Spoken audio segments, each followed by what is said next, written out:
¿Qué tal, alumnas y alumnos de primer grado de secundaria? Sean bienvenidas y bienvenidos a la programación de Aprende en Casa. Una propuesta diferente para que desde su casa ustedes puedan acercarse a los contenidos de las asignaturas y áreas de segundo grado. Estos contenidos les serán de mucha ayuda en su crecimiento personal y cuando regresen a la escuela. En esta ocasión vamos a revisar las características de la arquitectura novohispana. El virreinato fue un periodo en el que se desarrollaron varios estilos arquitectónicos, cuyos edificios aún se pueden contemplar y admirar actualmente. Vamos a ver el siguiente video sobre el arte y la contrarreforma en la Nueva España. La conquista y la colonización no solo implementaron en la Nueva España la religión y la reorganización política y social, sino también las corrientes culturales y artísticas. ¿Qué estilos artísticos predominaron en la Nueva España?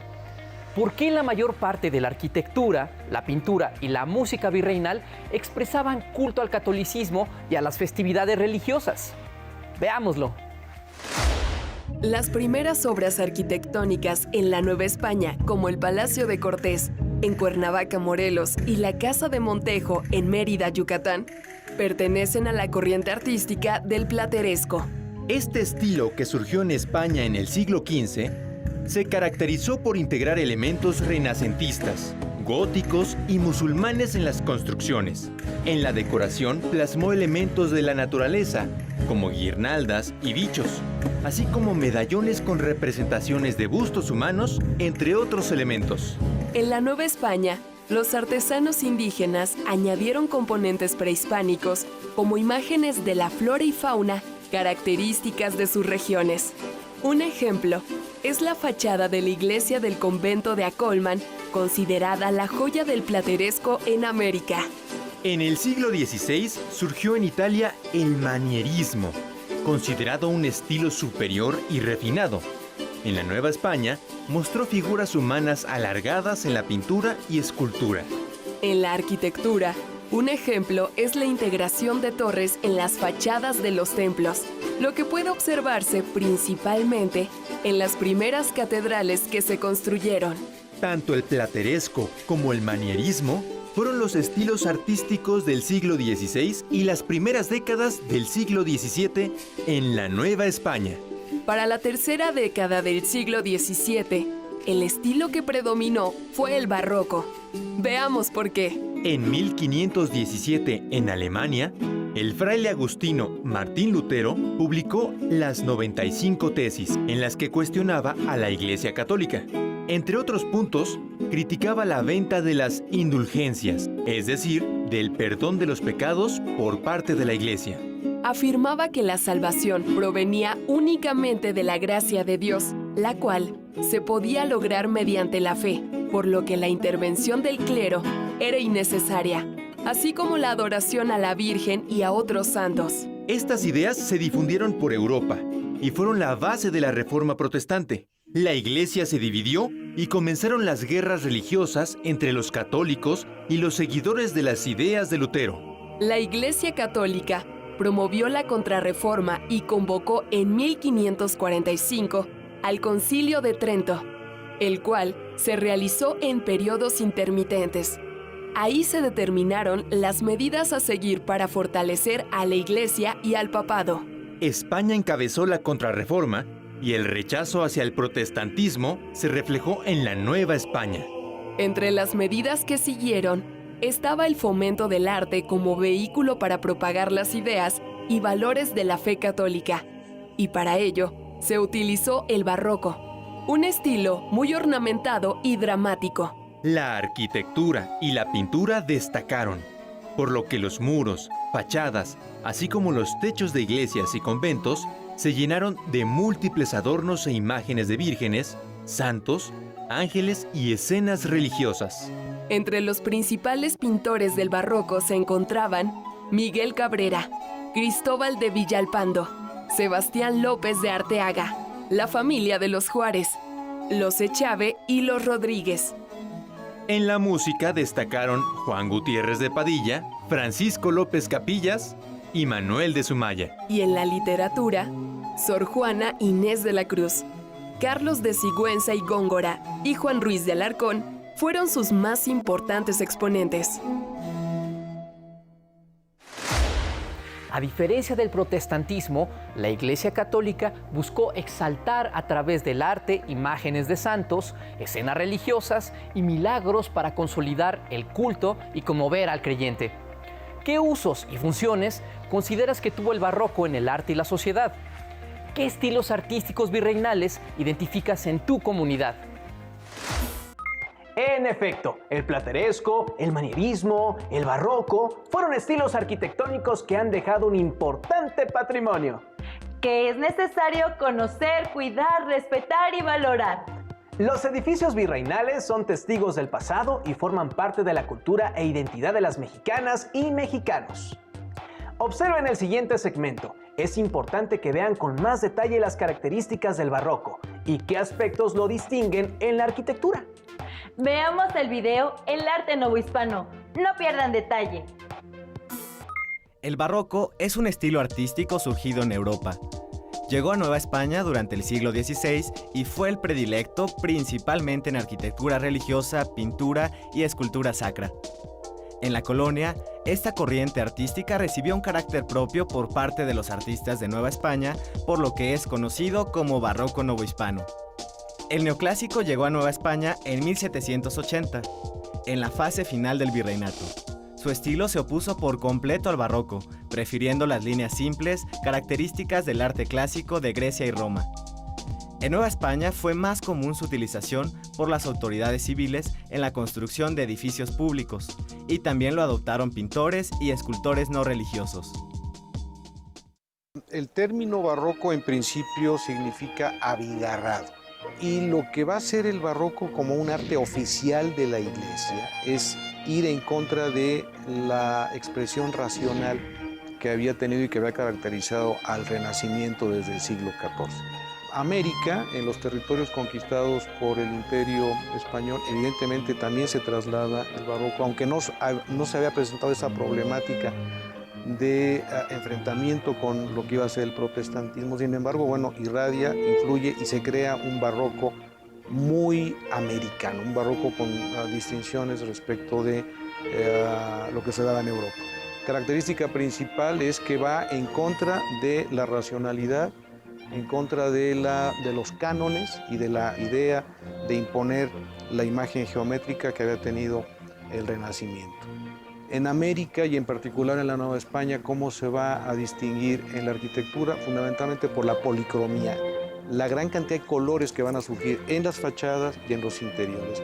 Una aportación del barroco es, como por ejemplo tenemos el caso del retablo de los Reyes a mi espalda, en donde se llega a la máxima expresión del movimiento y de la policromía barroca.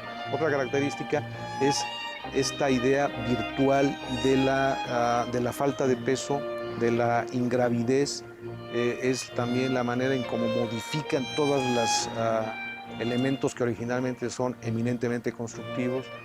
En el caso de las fachadas, la presencia de los azulejos, como en el caso de las fachadas de Puebla. En el caso de la Ciudad de México, el tezontle, que es un material rojizo propio del valle, combinado con la cantera y con la chiluca. Y esta idea de movilidad, de ingravidez, de sensaciones poco vinculadas con lo terrenal. Eso es lo que buscaba el barroco en general.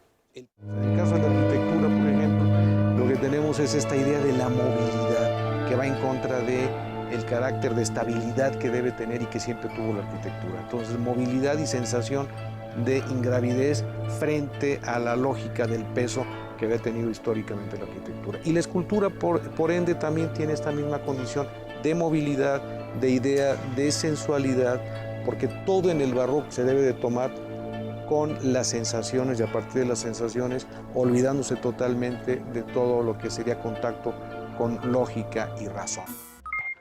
¿Se fijaron? Es muy importante la policromía, la saturación y el movimiento, y en general la grandiosidad como características de la arquitectura barroca. Se trata de la transmisión de un mensaje profundamente religioso a la población novohispana. En la segunda mitad del siglo XVIII llegó a la Nueva España el estilo neoclásico, que rompería con la tradición barroca.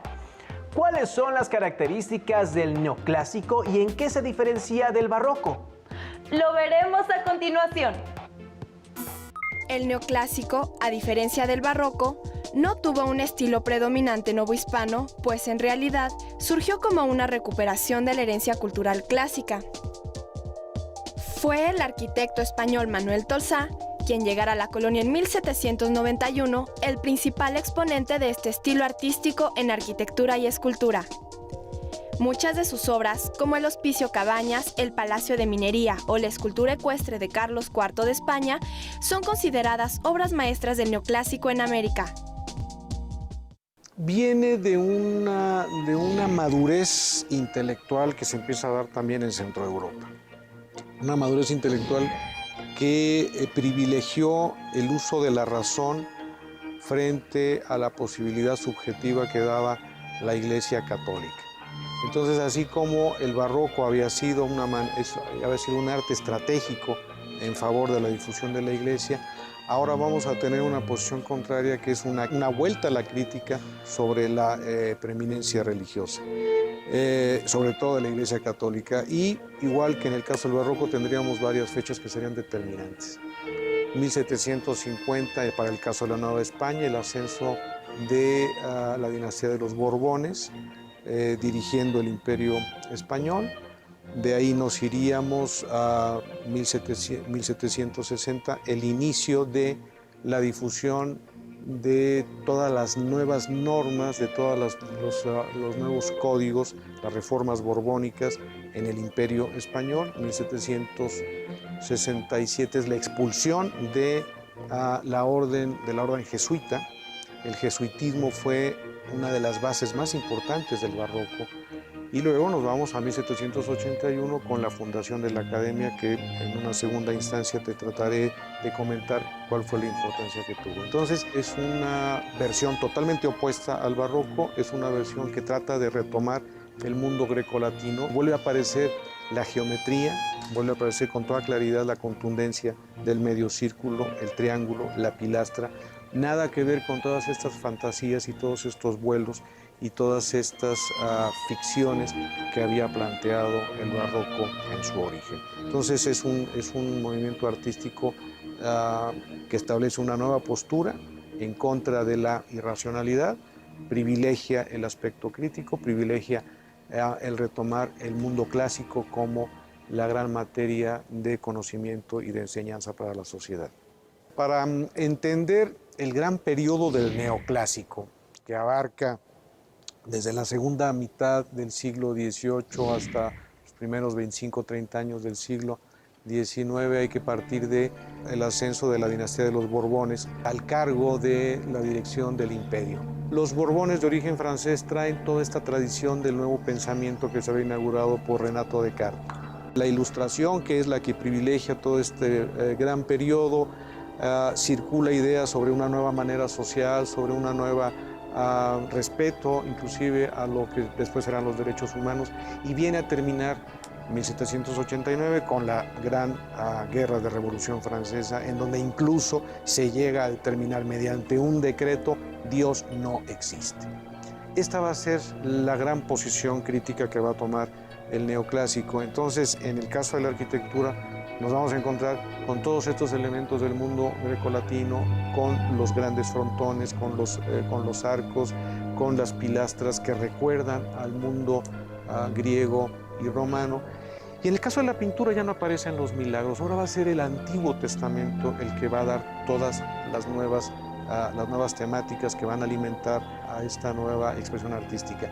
¿Quién va a ser el que va a determinar esto? La Academia. La Academia es una de las grandes invenciones del mundo neoclásico. Esto tiene que ver también con esta nueva voluntad, en el caso de los Borbones, de cómo administrar y cómo enseñar el arte.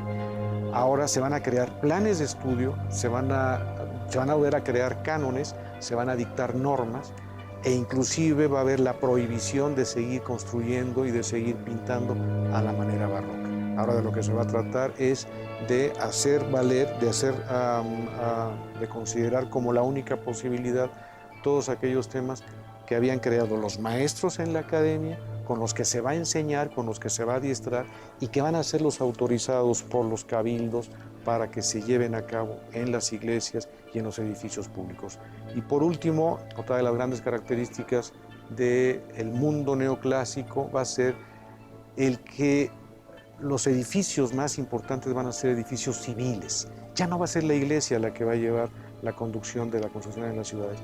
Ahora van a ser los hospitales, las escuelas, los grandes depósitos de alimentos, los edificios militares, los que van a determinar la nueva conformación del paisaje. Va a ser el mundo civil frente al mundo de la iglesia que había privado en el periodo anterior.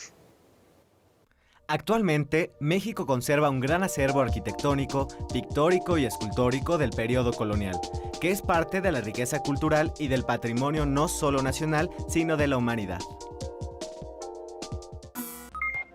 Visto lo anterior, hay que destacar la vuelta al mundo grecolatino que impulsó el neoclásico, así como el uso de la geometría y la influencia de la razón, en contraposición al sentimiento religioso del barroco.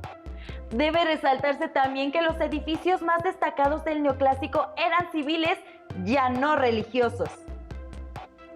Antes de finalizar, nuevamente les hacemos un llamado para que fomenten la empatía y el respeto con sus familiares. Debe ser una oportunidad para convivir en armonía con quienes más queremos y más nos quieren. Es momento de hacerlo por ellos.